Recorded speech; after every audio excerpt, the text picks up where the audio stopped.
Assalamualaikum mikraliki özgürmeler muş vaxtınla xeyirlik olsun. Uygur Tədqiqat İnstitutundan əmanlığa salam yollayma. Her hafta institutumuz müdürü, şunda Hacı Diplom Üniversitesi Edebiyat Fakültesi Tarih Bilim Okutuvchisi, doçent doktor.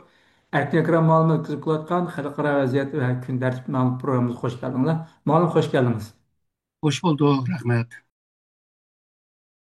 Ben neçə gün ilgiri bu Türkiye Xitay Xəbər isimli bir torbet var.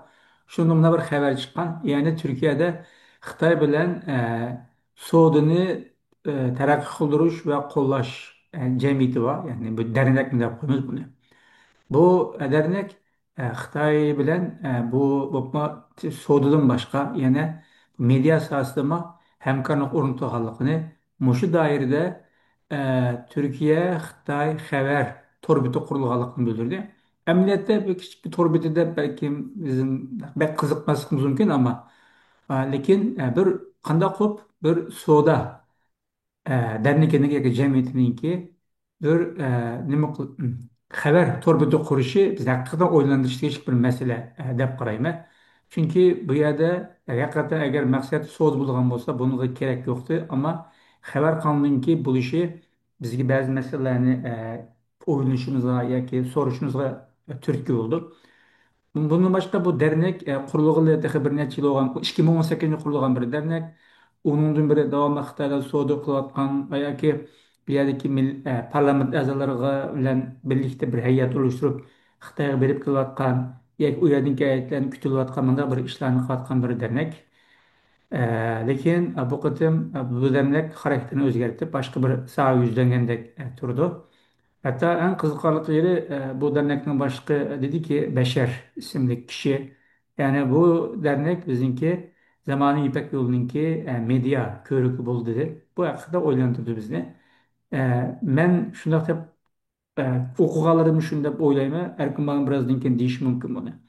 Bu Xitay'ınki İpek Yolu stratejisi nokul bu hava yolu, deniz yolu kuruqsun başka çoğun bir teknolojik yol dep qarsak bul dep o'ylayman. Erkin ma'lum balki quvvatlash mumkin. Ma'lum sizce mushtar bir torbetiga bir ehtiyoj bormi size? Nima uchun qurildi sizce? Hoş. Aslında Muşu 2015'ten keyin Xitoy bu Türkiye'ninki TRT bile, onunki Anadolu Ajans bile muşunda bir kilişimler kılgan yani devletninki muşu haberleşiş ve haber biriş çoğun organ bile kilişimle battı. Xitoy mı, Türkiye mi Xitoyninki Xinhua ajansdan haber alalaydigan, CCTV'den alalaydigan muşuna bir kelişim bolgan. Ondan keyin Xitoy mı muşu Türkiye'ninki bir FM radyosu bilan, yani Yön degan radyosu bilan mı kelişim var. Yani Xitoyninki bazı programlarını Xitoycalab muşu Türkiye'de e, yayın kılgan, yani bu radyo birdigan. Ondan keyin bu Şarkı Türkistan'dan radyo programlama berdigan muşnaq nima yön degan FM radyosu mu var. Ondan başka muşu Xitay'nınki CCTV'ninki Türkiye CCTV'si mi var. Bu köberek Türkler işleydi bir yerde. Hem de torbetke kırpaksanlar muşu hele umdan seviyeli kılıvadıdı. Ama hemisi bir propaganda, hemisi şu teşvikat ne kılgan bir CCTV'ninki teşvikatını, Xitay siyasetinin teşvikatını, Xitay'ın Şark Türkistan'daki teşvikatını teşvik kıpırdıgan mında bir radyolar.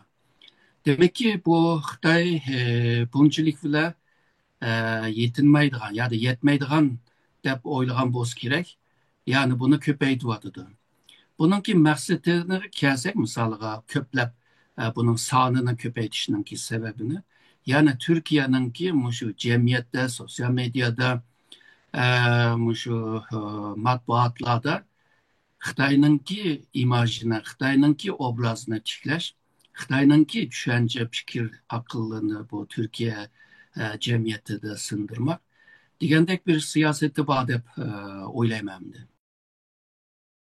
Malum bunu ilgili siz degandek davlatning organlari bilan hamkorlashib qilsa deb to'g'ri tushunsak-manda davlatniki siyosati yoki bu shu nuqtadan. Ammo qanday bir shaxsiy bir dernek bilan, normal bir dernek bilan bu shunday bir narsaningki qurilishini siz qanday tushundirsiz? Bence işin içinde belki ideolojik meseleler mi var? Yani Xitayni yaxshi ko'radigan, Xitoyparastlik odamlar bor. Misaliga bayağı degan yön FM deganni shu Turkiyaninki ishchi partiyasini hozirgi Vatan partiyasininki qo'l ostidagi bir shaxsiy radio hamdi. Onundan başka Xitoydan pul almoqchi herhalde. Ebe degan CCTV'ninki Xitoy, nima Türkiye'deki kanalımı en baştan nurgun pul silip bu xalqlarga maaş beretdi. Yani bu yerda ishlagan Türklarga maaş beretdi. Demek ki hazır siz degan bu dernekme ya siyasi ya da iktisat menfaati bilan qilayotgan bo'lishi kerak. Ama bunu sırtqa anlatgan vaqtida bayağı siz degandek şu Yeni İpek Yolu strategisining körgü bolumuz deganni nishon ko'rsatib turib, bayaqı degan siyosiy va iqtisod manfaatni o'shagan bo'ladi endi. Ya'ni ma Turkiyaning derneği tarafdan deydigan bo'lsak, Türkiye bu teşviqat için nurg'un pul ajratgan, ya'ni budjetinden bu pulni ajratgan ahvollar bor. Bu yalnızla Türkiye emas, yani Avrupa, Şarkı Avrupa'nınki nurg'un devletlerdi mi bor bu? Şununla her iki taraf bir-birisininki menfaatini ya da isteklerini, arzusunu bergen bulup her iki taraf hoşal hemdi. Mada degende.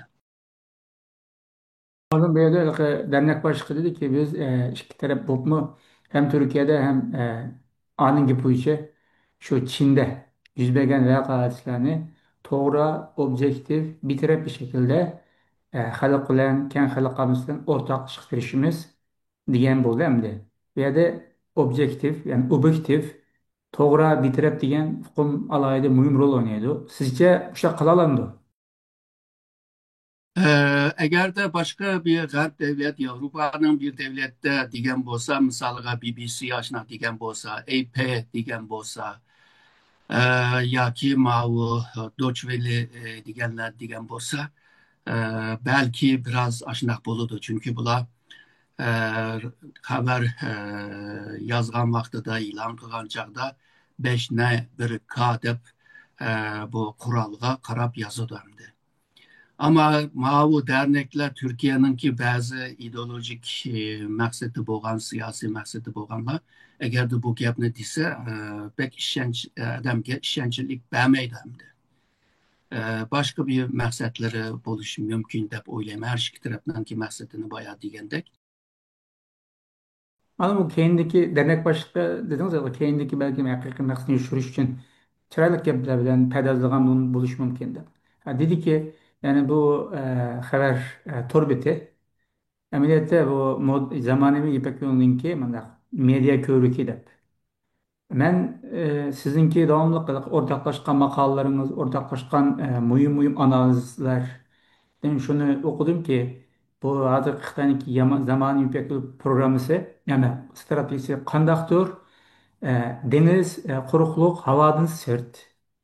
Çoğun bir data, data kanalı mı, yoki data stratejisi mi deb beni düşündünüz, yoki mush gapni ko'proq ta'kidlaysizlar. Siz evvelki maqolada men shuni o'qigan bo'ldim. Ya'ni bu demek mush üç tarafdan boshqa bütün ma'lumotlarga erisha oladigan bir strategiya deb tushunsak bo'ldi ekan. Siz bunu biraz bizge texmi aniq qilib tushuntirib beramiz? Shu zamonaviy Ipak yo'li strategiyasini bu tarafini. Bu Xitay'ınki Yeni İpek Yolu'nunki maksatı Xitay şu dünyanınki iktisadi güçünün çoğun kısmını kolga düşürüş, ticaret güçününki çoğun kısmını kolga düşürüş. Bu ceryanda şu İpek Yolu cemiyetiga kıytılgan devletler var. Bu devletlerle bir cemiyet kurgan. Buna 2-3 yılda bir yığın kılıdı. Cemiyetke kıytılgan devletler bir aile bulup Xitayninki şu təminləyən yoki şu məbləğ sağan devletler, yani Xitaydan məbləğ alğan devletler Xitayninki bəgən bəzi detallarını işlətişə doğru kildi. Hazır bulupma bu suni akıl ile birlikte nurgun detallarının merkezi Xitayda kurulmadıdır. Hatta bu çeteldeki Amerika'nınki bazı şirketlerinki detallarımı Xitay'da mı var? Xitay çünkü manga deta vermişsen şirket kuramaysa digendek mecburiyet mi var? Şununla bu başka devletler o teknoloji seviyesi, o seviye kemigen, çünkü o seviye kemigenler özününki detasını mı Xitay'a bir kalgan buludu. Misalga deyli, Xitay'nın içindeki vakalarını, vaziyetlerini ve özgürlüklerini bileliş için Xitay'nınki bu DeepSeek degan bu data merkezi yakınmış sun'iy akılını işletidiganlar köp buludu.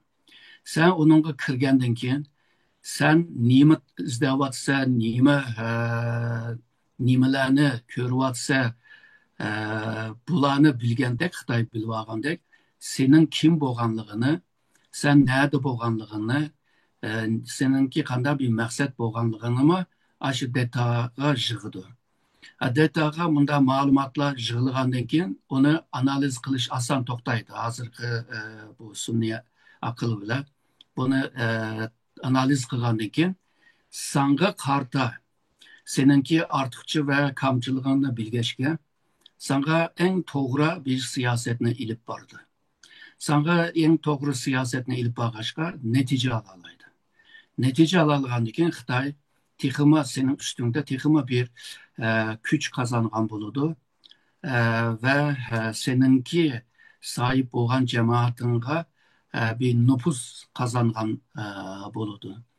Shuningga bu dunyoda bu ikkinchi iqtisodiy kuch bo'lgan Xitoy ma'lum seviyede teknolojiye ega, ma'lum seviyede harbiy kuchiga, siyosiy kuchiga, iqtisod kuchiga, ticari kuchiga ega bo'lgandek.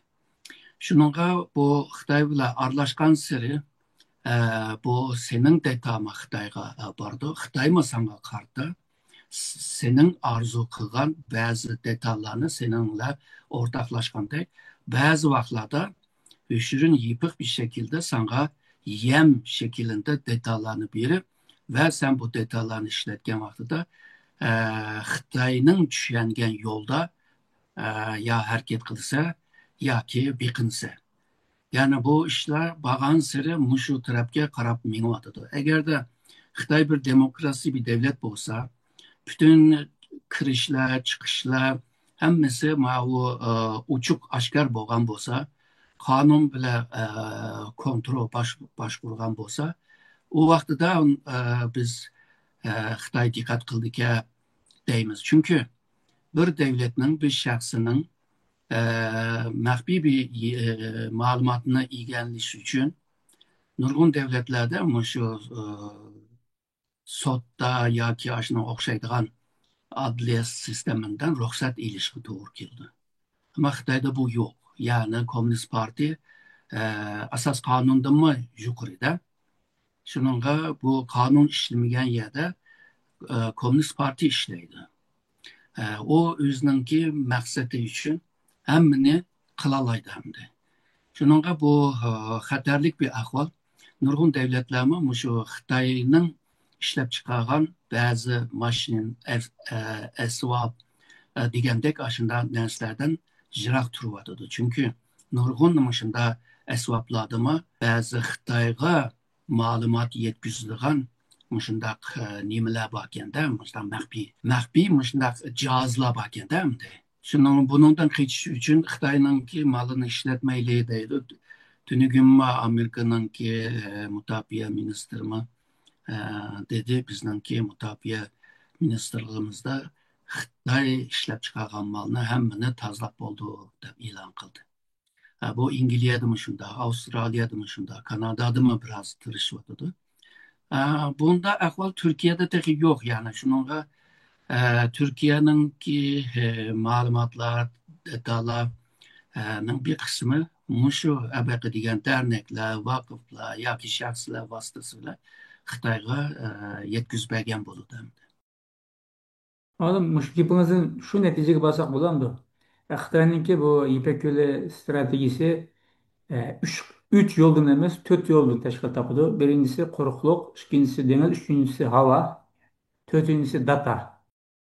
Yani bu internet yolu deydi. E, Ondan başka mavi nipit yolu deydi. Yani bağ yolunun hemmini jığıvagan hazır yani.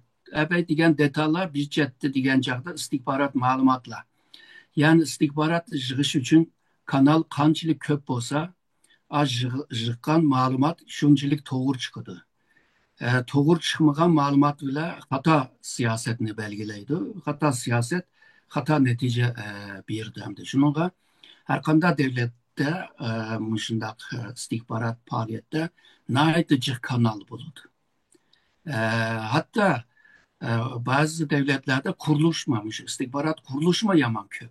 Mesela Amerika'da 17 tane istihbarat teşkilatı var. Xitay bu istihbarat teşkilatını minister seviyeye yükseltken hem de. Minister seviyeye yükselgendan keyin nurgun şu idari birimleri var. Bu hemmisininki iyi bolgan nurgun kanalları var. Meyli muşu akbarattan bolsun yani bu medyada bolsun, gizcilik, televizyonculukta bolsun, iktisat, ticaret cidden bolsun çünkü iktisat ve ticaretten ki bazı mahbiyetlerime bağımdı. Onun için ilim bilim bolsun. E, Bularını oğurlaydıgan veya kolga düşürdüğün nurgun işler var Xitay'ınkide. Bu nurgun devletlerde paş buluvadıdır. Hemen biz körüvatımız bunu. Şununla kanal kançılık köp bolsa, şunçilik doğru malumatga iyi boludu. Malum kısıkçı bir neyse eşkal çoğum geldi. Dahi bir neçe yıl ilgiri bizimki yakın ağıntısı birisi İstanbul'daki vaxtada nəhayət tunulğan bir Uyğur değil, yani tunulğan ismini desek bulmaydı. Şu Xitayning Temu deb bir sosiyetik torbeti var. Türkiye'de hem yerde şunda tez sürat terakki kılıp hemmedenki koltuğunu bağ degende şeye gittik. Aşı tunulğan şahıs. Yani biz hemmeden tunuydu. Temu'nunki Xitayning ekanligini uqmaydigan ahvolni ko'rib bizning og'inimiz qattiq afsuslanib ketdi. Demak, shu o'g'lim, ya'ni agar sen bir ko'zi ko'ringan bir shaxs yoki normal bir Uyg'ur deyiladi. Tüm işletilayotgan barliq program, ondan keyin uygulama yoki signal uchirilish programmari yoki sod setib qilgan program manbasi narigacha uni aniq bir shaklda ishlatmasang, demak ba'zi masalalar ig'ir degan gap endi bu yerda. Shuni bir oshkor tuqqum keldi. Ma'lum nimaga qaytib kelsak, hatto sizni davomli deysiz, Xitoyning bu skan qiladigan, taraydigan programmalar bor-ku. Ha bu cho'qim sizni ma'lumotini olib oldi debchi, u siz necha yil burun deb bo'lgan gap bu. Necha yil burun, ya'ni mana aniq esimda bir suhbat ishladingiz. Yani programımıza qaytib kelsak hozir o'sha Xitoy yoki burungi sobiq Sovet ittifoqi shu sotsialistik yoki kommunist davlatlar bu tashviqotga ajoyib ahamiyat berdi. Ya'ni haqiqatni o'zi xohlagan paytida xalqqa yoki boshqalarga tushuntirish uchun o'zining bir haqiqati bor, lekin u propaganda yo'li bilan bo'ldi-da endi. Shuni siz qisqacha shu Xitoyniki shu tashviqot sistemasiniki yoki siyosatining bir alayligini bir necha jumla bilan xulosalab bergan bo'lsangiz.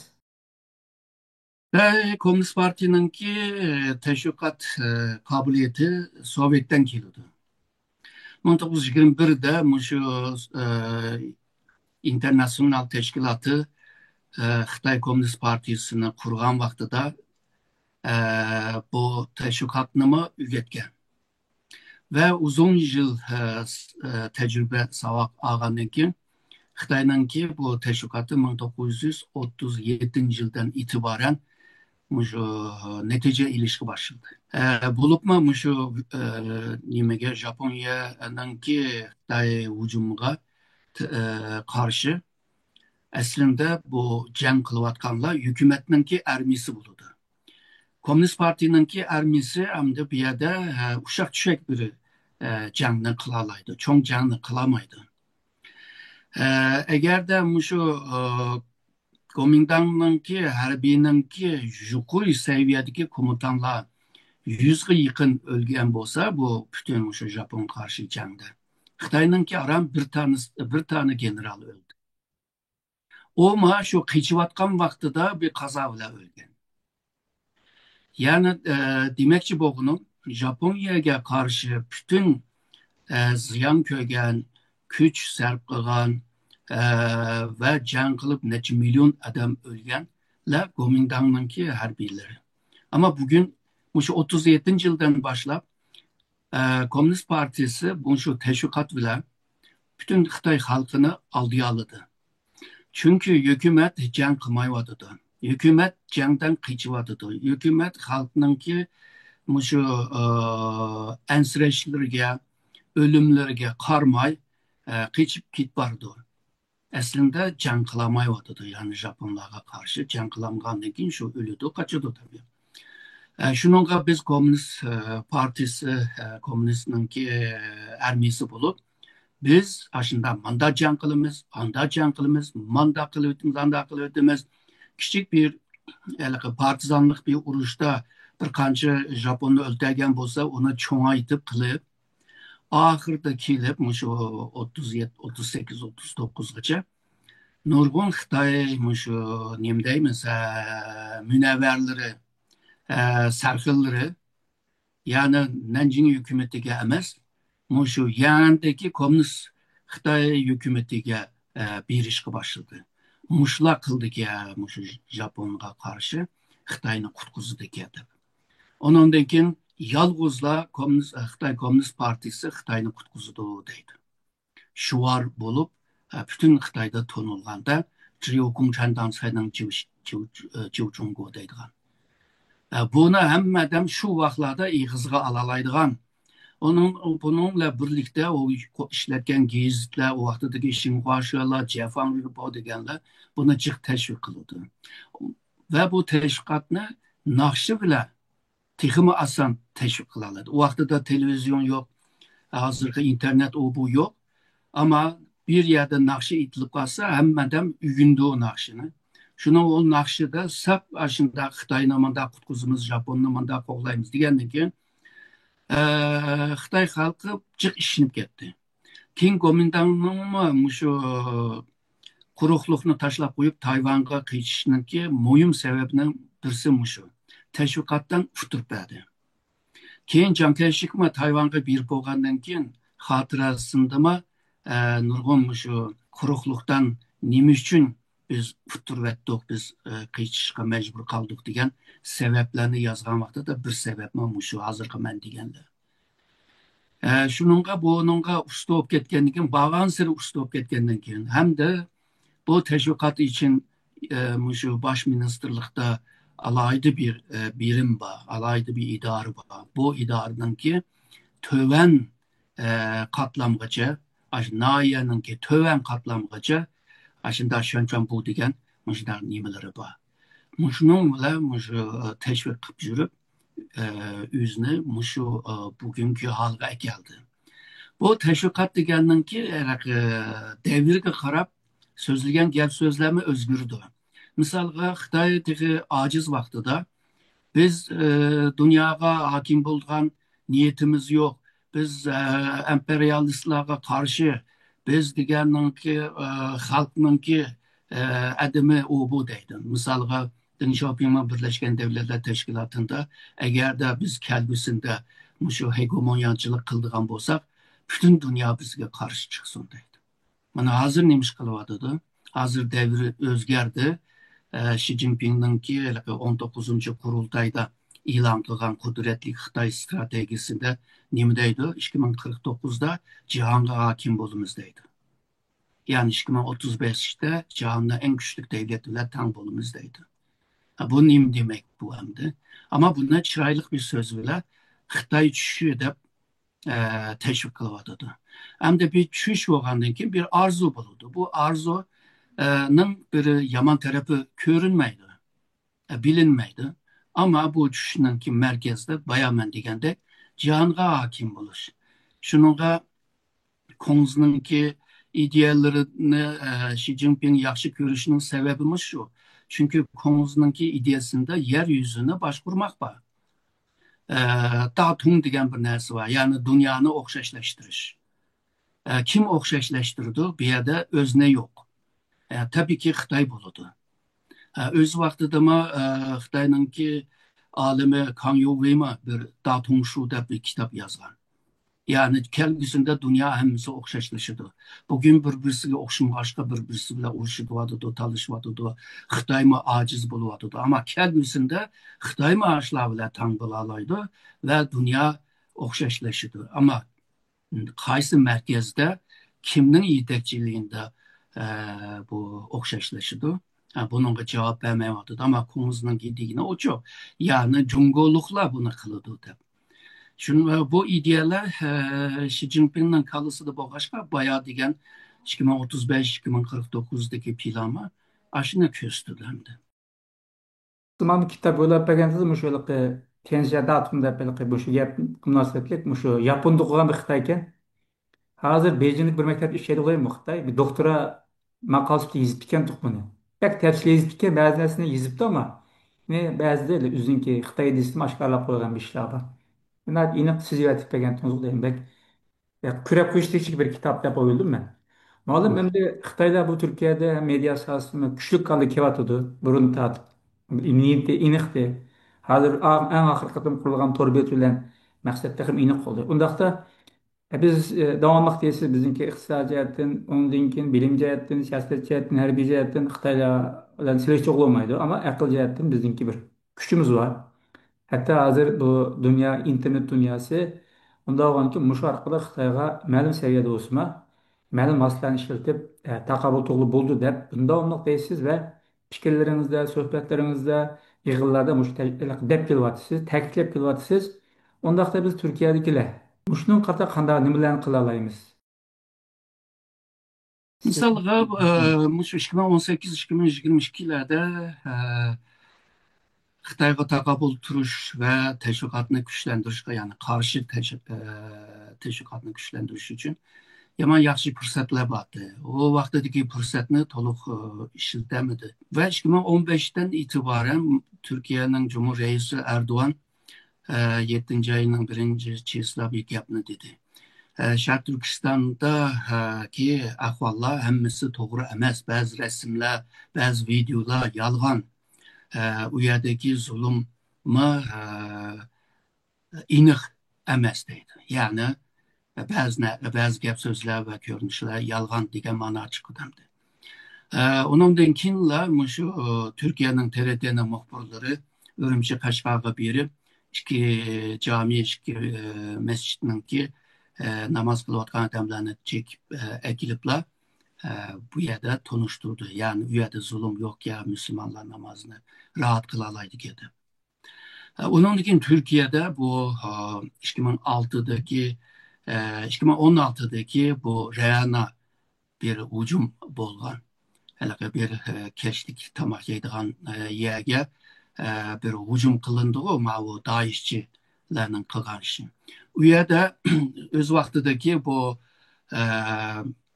baş minister yardımcısı bu işinin içinde Uygurlar var deb TRT'de bunu ilan qilgandan keyin bütün Türkiye'de mi Uygurlarga bo'lgan ko'z qarashlarni o'zgarishga boshladi. Bununki ziyolilarning ichida bundaq odamlar var, fuqarolarning ichida bundaq odamlar var. Hatta shu 2018'den keyin Uyg'ur masalasi xalqaroviylashgandan keyin Türkiye'de shu Uyg'ur masalasi aslında Amerika'nın bir oyunu. Xitoy bilan ilishish ichish uchun shu Uyg'ur masalasini kozur qilib ishlatyotidi va Turkiyada bo'lsa Xitoy Turkiya munosabatini bozish uchun Turkiyaga Uyg'ur masalasini tengyotidi degandek gaplar bütün kanallarda ko'rgili bo'ldi, gazlarda yozganlarda ko'ralaymiz. Shuningga shu misolga Filistin masalasi bo'lgan vaqtida shu yaqinqi yillarda bo'lgan vaqtida Uyg'ur masalasilar selishtirgan chog'da Türkiye'ninki şu Filistin'e bo'lgan qiziqish va hissdorchiligi Uyg'urlarga qilganchilik emas va millionda birma emas. Yani tağla bağlanınki nima asman bile yani bir farkı var. Bu şu Türkiye'de hem Xitay'ınki teşvikatlarınınki e, tesiri bayağı degендek nurgun medyalarga ilgi buluşu ve Xitay'nın meblağ sağan medyalardan faydalanıp Türkiye'nin bazı medyalar ularınki haberlerini teyyar Türkçe kıpırdamaz mı? Haberlerini, analizlerini, yorumlarını köçürüp üzününki web sayfasıga betiga çaplap kılgan ekim. Bu teşvikatlar bağansırı kengeyip. Şununla bu Xitayga takabul turuş üçün yani Türkiye'deki Uygurların kıldığan işi yaman köp. Bir cette Xitay'ınki bu teşvikatga karşı tehdit emas da karşı teşvikatını kılış hem de Şarkı Türkistan'daki zulümün hakikatini tonuşturuş, gösteriş hem de Türkiye'nin cemiyetinde, hükümetinde bir tesir gücüne yaratış degендek nurgun kıldığan işler var. Hazırki ahvalıga qargan çağda dünya boyunca Uygur teşkilatlarınınki vaziyet, şu özgergen vaziyetke karşı aciz kılıvatıdı. Türkiye'de şu acizlikla bağımdı. Bu programda bir gap bilan tugitili. Xitoyda axborotchilik, ya'ni bu haqiqatlarni, voqealarni bizimki haqiqat bilan yetkazib turadigan axborotchilik deb unda bir hukm yoki tushunchani yoki xalqaro bo'lsin yoki davlat tarafidan bo'lsin bilmaymiz. Unda bir narsa men yo'q deb qarayman. Ammo tashviqot bor. Ikkisi nihoyat farqli narsa deb o'ylaymiz. Axborotchilik boshqa bir narsa, tashviqot boshqa bir narsa. Tashviqot erkinlarda yaxshi tushuntirib beradi, u boshqa. Shunga axborotchilikdan tashviqotni chuqur oydinlashtirish kerak. Chunki bu yillardan beri shu Erkin Osiyoda Erkin Osiyoning axborotchiligini tanqid qilgan Uyg'urlar bor. Amaliyotda axborotchilik qilyotdi Erkin Osiyo, ammo qilayotgan edi. Hozir taqlib ketdi endi. Şu an ikisi farklı mesele. Şunu aydınlaştırılışını ümit kılma. Malum bunda olsa sizge köp rahmet. Ben rahmet etmem.